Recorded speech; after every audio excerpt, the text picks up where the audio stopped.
ഇപ്പോൾ മൊബൈൽ തീരെ കൊടുക്കാതിരിക്കുക എന്ന് പറയുന്നത് ഒരു ശരിയായ നടപടിയല്ല. കാരണം അവർ പഠിക്കേണ്ട കാര്യങ്ങളും അവരറിയേണ്ട കാര്യങ്ങളും അതിലുണ്ട്. നമ്മുടെ കുട്ടികൾക്ക് ഇപ്പോൾ ഒരു വെക്കേഷൻ ടൈമാണല്ലോ. അപ്പോൾ അതുകൊണ്ട് അധിക കുട്ടികളും കൂടുതൽ സമയം നമ്മുടെ മൊബൈൽ ഉപയോഗവും സ്ക്രീനിലുള്ള ടൈമിങ് കൂടുതലാണ് എന്നതാണ് പല രക്ഷിതാക്കളും പരാതികളായിട്ട് പറഞ്ഞുകൊണ്ടിരിക്കുന്നത്.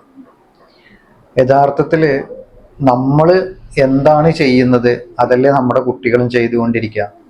അപ്പോൾ അതുകൊണ്ട് അവരോട് നമ്മൾ ചെയ്യണ്ട എന്ന് പറയുമ്പോൾ അത് ചെയ്യാനുള്ള ടെൻഡൻസി അവരിൽ കൂടി വരിക എന്നുള്ളത് സ്വാഭാവികമായ ഒരു സംഭവമാണ്.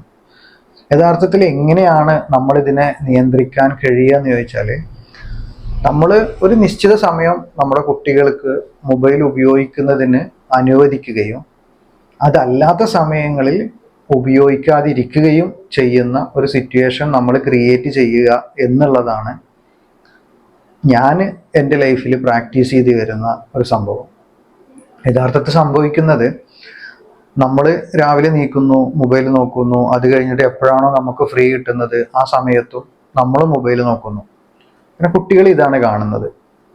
അപ്പോൾ കുട്ടികൾക്ക് അധിക സമയവും അവർ കളിയിലും മറ്റും ചെലവഴിക്കുന്നതിലുപരി അവർക്ക് ആവശ്യമുള്ള പല കാര്യങ്ങളും ഇത് കാണാനും വേണ്ടി മാത്രം അവർക്ക് ഇപ്പോൾ പഠനങ്ങൾ കാര്യങ്ങൾ കുറവായത് കൊണ്ട് കൂടുതൽ അവർ കാണുന്നു എന്നുള്ളതാണ്. അപ്പോൾ അവർക്കൊരു നിശ്ചിത സമയം അനുവദിച്ച് ആ ഒരു സമയത്തിൽ അവരത് കാണുക. അതല്ലാത്ത സമയത്ത് അവർക്ക് എൻഗേജ് ആവാനുള്ള, കളിക്കാനുള്ള, അല്ലെങ്കിൽ അവരും നമ്മളും കളിക്കുന്ന സിറ്റുവേഷനുകളെ നമ്മൾ ക്രിയേറ്റ് ചെയ്യാം.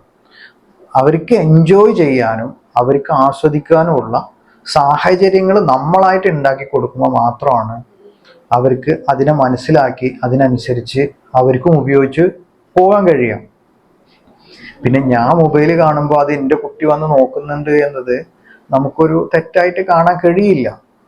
കാരണം നമ്മളെ മൊബൈൽ അവർക്ക് കാണാനും അതിനനുസരിച്ച് ഉപയോഗിക്കാനും പറ്റുന്ന സിറ്റുവേഷനിലൂടെ നമ്മളെ മൊബൈലിനെ നമ്മൾ കൊണ്ടുപോകുക എന്നുള്ളതും കൂടി ഇതിൻ്റെ ഒരു ഭാഗമാണ്.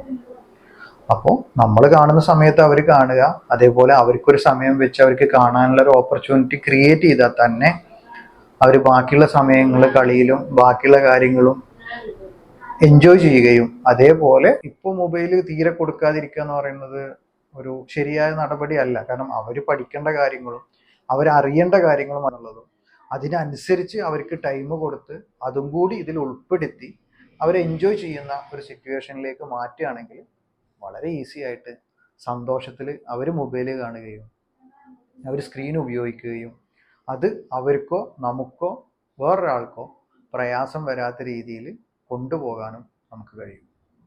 Thank you so much. I'm healer മുലൈക്കാൻ, സ്മൈൽ ഹീലിംഗ് സെന്റർ.